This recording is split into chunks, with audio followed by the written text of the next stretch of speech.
काय देशभक्तांमध्ये हिंदू येत नाही, देशभक्तांमध्ये मुसलमान येत नाही, ख्रिश्चन जे जे कोणी असतील ते येत नाही त्याच्यामध्ये.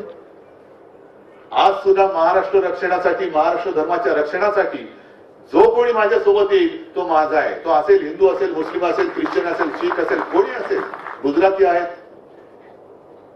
महाराष्ट्र रक्षण करणं, महाराष्ट्राचा धर्म राखण्यासाठी म्हणून जो कोणी आपल्या सोबत येत असेल तो आम्हाला पाहिजे. कारण हे संकट फार मोठं आहे. जो एक तुम्ही नवीन महाराष्ट्र घडवण्याची अपेक्षा व्यक्त केली, नवीन महाराष्ट्र घडवण्याची अपेक्षा, नवीन महाराष्ट्र घडवण्याची गरजच नाहीये. माझ्या महाराष्ट्राचं जे स्वत्व आहे ते टिकवलं तरी माझा महाराष्ट्र कित्येक पावलाने अनेक इतर बाकीच्यांपेक्षा पुढारलेला आणि सुधारलेला माझा महाराष्ट्र. ते स्वत्व टिकवा फक्त, बाकी काही नको.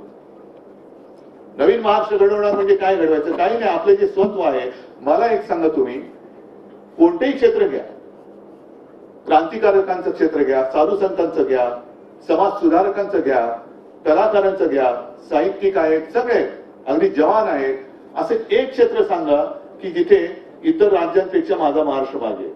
कोणतंच नाहीये. माझा महाराष्ट्र प्रत्येक क्षेत्रात हा पुढे आहे. हा आपला महाराष्ट्र आहे, माझा महाराष्ट्र.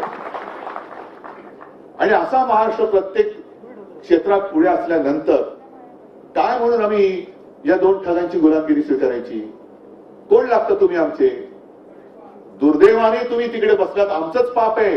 कोणी तुम्हाला ओळखत नव्हतं तेव्हा तुम्हाला खांद्यावर बसून आम्ही नेलं, हे आमचं पाप आहे. हे मी जाहीररित्या मला कबूल करावं लागते. हे दुर्दैव आहे.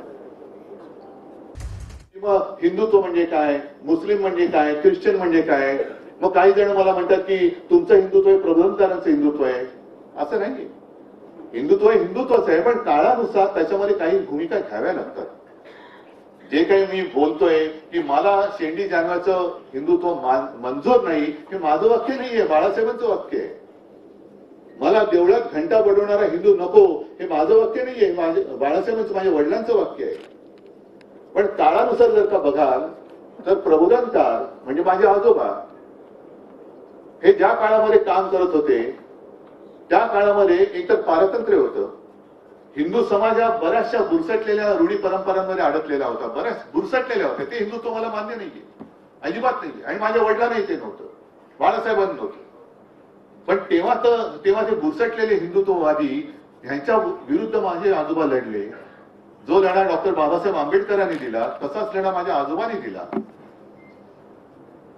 नंतर शिवसेना प्रमुखांचा काळ आला. आम्ही भाजपच्या नादी लागलो होतो. त्यांनी जे वातावरण केलं ते आज सुद्धा वातावरण तेच आहे. त्या वातावरणात ते बाहेर आपल्याला आणू इच्छित नाहीये.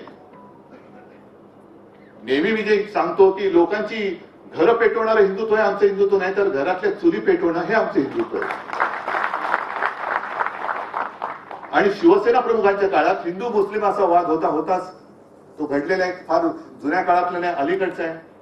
मग तेव्हा हे समाज सुधारण्याचे मुद्दे थोडे बाजूला पडले. आता मी भाजपला सोडलं म्हणून मी काय हिंदुत्व नाही सोडलं आणि सोडणार नाही. पण त्यांचं जे काय चालले थोतांड, हे हिंदुत्व आमचं हिंदुत्व नाही हे मला कळलं म्हणून मी त्यांच्यापासून दूर झालो. आता माझ्यासमोर परत ते बुरसटलेले हिंदुत्ववादी जर उभे राहणार असतील आणि त्यांच्याशी मी लढत असेल तर तुम्हाला कदाचित ते वाटणं स्वाभाविक आहे की माझं हिंदुत्व हे प्रबोधनकारांचं हिंदुत्व आहे. हिंदुत्व हिंदुत्वच आहे.